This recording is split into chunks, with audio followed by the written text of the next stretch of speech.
I wanted to ask you, Mike, in the progression of the musical evolution, in where you fit in the picture. Of course, I mean, you all your life you were a jazz drummer, and if you can tell us a little bit about how you developed, how this came about, and what you were thinking when I know with Herbie, he was asking you to be yourself and come out with something, and that gave you the opportunity to bring up all those things that we're now enjoying in the music. If you can talk a little bit about that. Yeah, I came from the drummers we probably all listened to: Papa Joe, Philly Joe, Elvin, Tony, Jack, Lenny White, Max Roach, Roy Haynes, Zudi Singleton, Buddy Rich, Gene Krupa, Louis Bellson, and whoever else was in there. The guys with Louis Prima, I like Bobby Morris, Jimmy Vincent, and Paul Ferrara, a great drummer from New Orleans. So I just sort of always was trying to achieve what those guys were doing. But even as a high school kid, in order to make money, I played a lot of rhythm and blues. And I played with rhythm and blues stars at that time. So they instructed me on how to hit the backbeat, what kind of sound they wanted, what kind of shuffle to play, what kind of shuffle not to play. So by the time I met Herbie, it was a natural evolution of where things were going. Before me, there was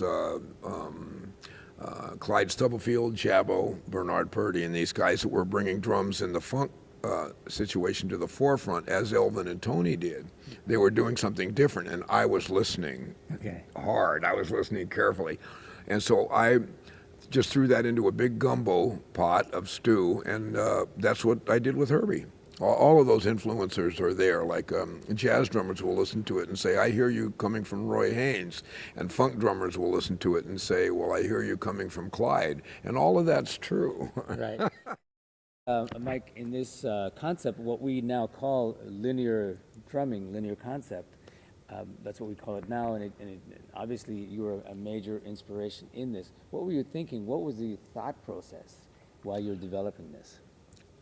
When I was practicing, I would try to play, I figured it would be a good idea to play one or two hits on each instrument, like two notes on the hi-hat, or maybe divide a paradiddle between the bass drum, the snare, and the hi-hat, or cymbal, or toms, or whatever.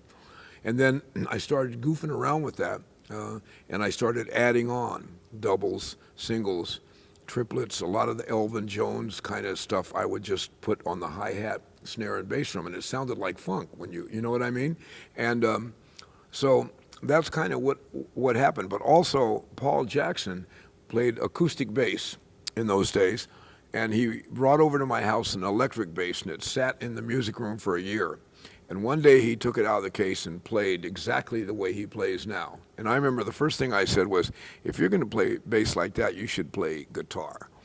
And he was like, you know what I mean? So he said, "Play some of that stuff you play." So I did, and it worked. He had a bass line in his brain ready to go with this. And then we just kept playing gigs and developing this thing. So by the time we met Herbie, we were already really good at this. So it was, and Hancock had never heard that before. So he was like, "You're hired." That was it. So that's how it went. Beautiful. Yeah.